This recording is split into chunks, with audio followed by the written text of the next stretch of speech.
How have the different stages of your life produced sanctification in you? Okay.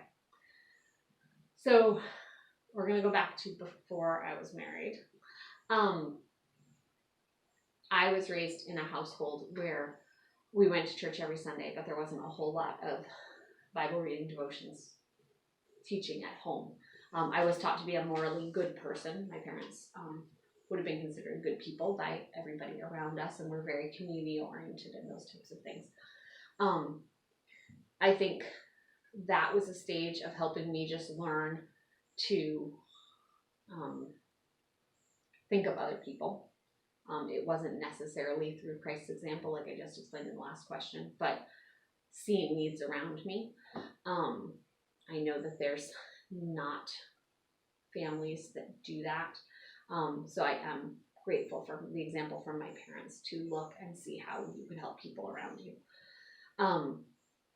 So going from a teenager to a young married person,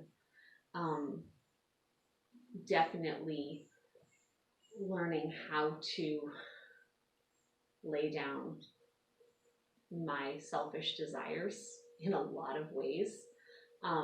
We married with Mark having these neurological issues, with a son immediately added to the picture that needed, he was sick, so we didn't have diaper changes and stuff anymore, but definitely still had the needs of a child who wants to eat 3 meals a day. Who knew? And, needed to have clothing and needed to be taken to school. He did kindergarten or first grade at public school, so getting him to the school bus and those types of things. And then being pregnant that first year, but still needing to help out the family as Mark couldn't do a lot of things because of the neurological issue. There was a lot of just learning that life was not about me.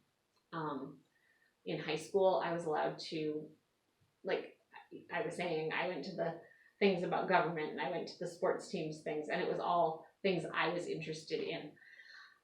Once we got married, it wasn't about me anymore. It was about the other people that were looking for me to help them with things.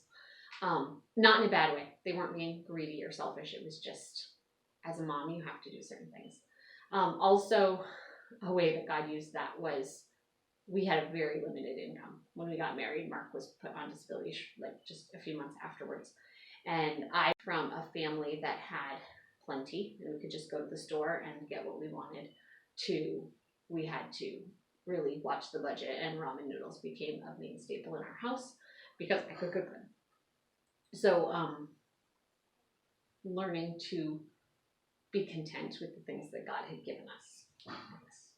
And then the stage that I'm in now, dealing with trying to see what God would have me to do as ministry outside of the house, apart from what the family has. So what was the next part of that question? How has your relationship or fellowship with God changed or grown through those seasons? Definitely learned more of who God was once Mark and I got married and we started reading the Bible and doing devotions. I had a very basic knowledge of God, enough that I was saved, but not enough to really understand how to glorify Him, and how to make sure that He was foremost in our relationship and other activities. Through early marriage, being able to, so like that was early marriage, learning how to be close to Him there. And then just learning to rely on Him, lean on Him every day for the basic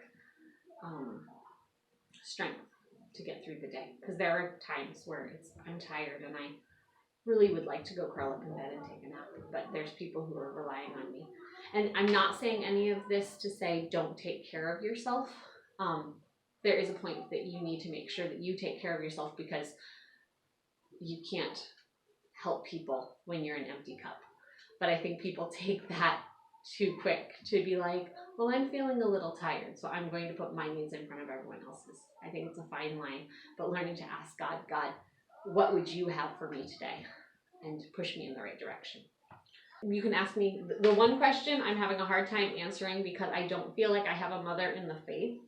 I don't feel like I have someone who's invested in me right now to be able to ask questions of them. And what was the other one? What ways do you imitate Christ to those around you? Trying to make sure that I'm putting others first, and that God has a plan. We're making faces at the littles who are standing at the window now. So just making sure that I'm trying to ask God, what do you have for me today or in this season? Trying to make sure that he's the priority. So we're going to end there. If you guys have more questions, please send them along. Sorry, that was an abrupt end to the thing. The littles are getting rowdy. So we are going to get going. Thank you for joining us.